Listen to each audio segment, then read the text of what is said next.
Hey guys, I hope you're all having a great day, and today I'm gonna be reviewing The Little Prince, the book, and the movie. I'm gonna be making a comparison review. If you have not seen my review of the book, I will leave it right here because I did it like a few days ago. So if you want to check that out before watching this video, because I won't be explaining a lot about the book. Firstly, I just want to say that I cried watching the movie and I cried while reading the book. So this was an emotional roller coaster for me that I did not expect. I really didn't think that this book and this story would hit me so much, but it did, and it was hard. Firstly, in the movie, we have we have four new characters than in the book. We have the little girl, the mother, the aviator, and the fox. So these are the four main characters. There are other characters, but they're not really interesting. So basically the story begins with the girl and the mother, and the girl is attempting to go to a private school and she doesn't get in. So her mother prepares a plan of work for her to do during the summer so that she can put her grades up and that she can be accepted for the fall term. Let us remind that the girl is like 12. She's not like going to university. She's just like going to high school. Not even high school. I don't know. I feel like the story was an exaggeration of adulthood.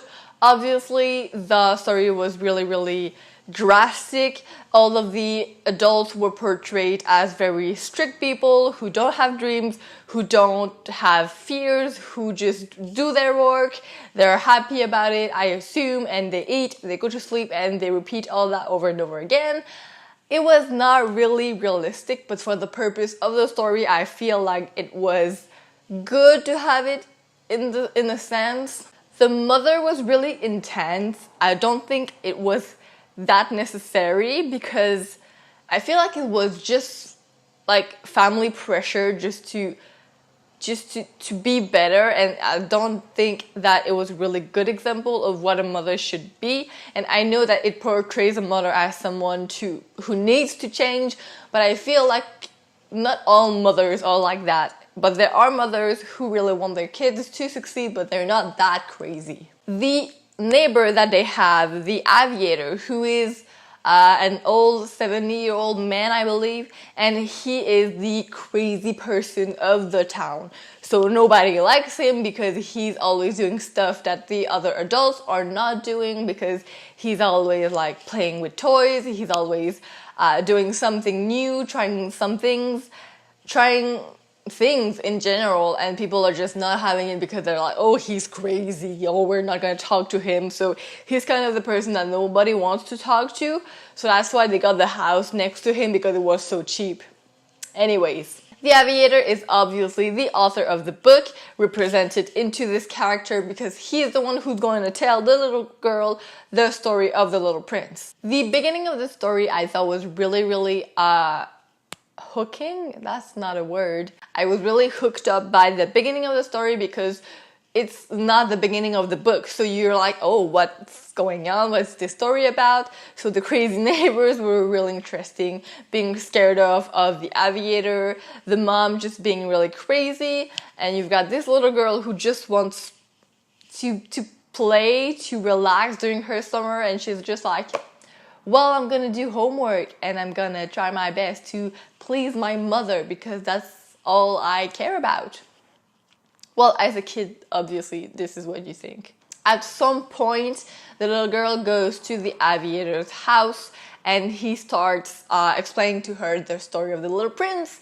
At the beginning, the girl doesn't really believe him, but at some point she starts to want to listen more of the story, and she starts lacking her exercises of schoolwork and everything, and her mom gets angry, obviously, because she's like, you're not doing your homework, what are you doing? Do it now. Time is money. Nothing changes between the way the story was written in the book and the story and how the story was explained in the movie, so that was really nice. The visual aspect of the movie was really, really nice because you could see the characters come to life, because in the book you have like little images that the author made himself, but like it's fun and all, but I really liked that all of the characters on the other planets, I really like the fact that they were portrayed really, really I don't know what's the word, like efficiently. I know it's not the word I'm searching for. Overall, I really, really enjoyed this movie. It was a really, really, it's a kids movie, but I feel like every adult should watch this just to remind themselves that it's not because you're an adult that you have to act like you don't have dreams, you don't want to play games sometimes, you don't want to be foolish sometimes and just be stupid like you were when you were young. Everyone wants to be young again, and I think that's the most important thing. Because if you're just an adult, being an adult and not doing anything interesting, what's the point? Why are you so loud?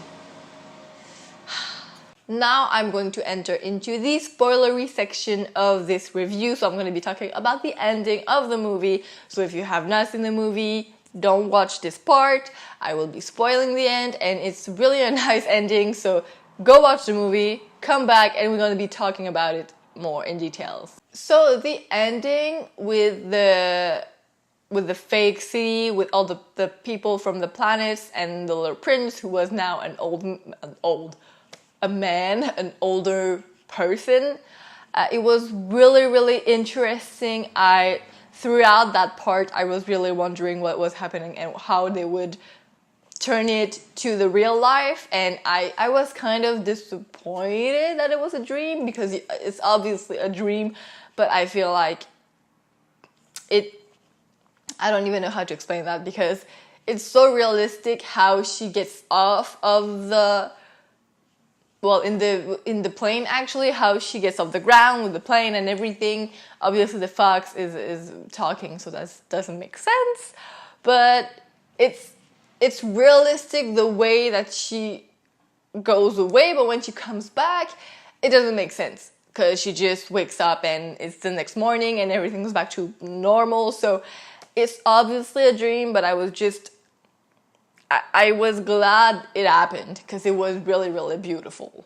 The moment I cried was the moment the little prince remembered who he was, and then he became back the little prince, like the 8-year-old boy, and it was just so cute. And when the aviator was talking about the story of the little prince was kind of drawn in like, I don't know, in like a sketch way. And when he remembers, he's drawn really animated in an animated way, and his eyes were so beautiful. He had big blue eyes that really looks like they understood everything, and they did, so that was just so beautiful. The ending, after she wakes up the next morning and she said that she wants to go to the hospital to go see the aviator, was really, really nice, because the mother realizes that he is a big impact on her life, and that she wants to take care of him and she cares about him, and that he is not just some weird dude that nobody wants to talk with. He's a human being and everyone should want to talk to him. But anyways, I liked the fact that the mother was kind of changing her mind about her whole planning situation, but she didn't completely change her mind, so I was kind of still not too happy with the mother, but anyways, it's just a movie. So that was it, guys. I hope you really enjoyed. Have you seen the movie? Are you going to see it? Tell me down below and what you think of it. Did you read the book first, or are you planning maybe on reading the book after? Tell me down below. But until then, I will see you next week. Goodbye.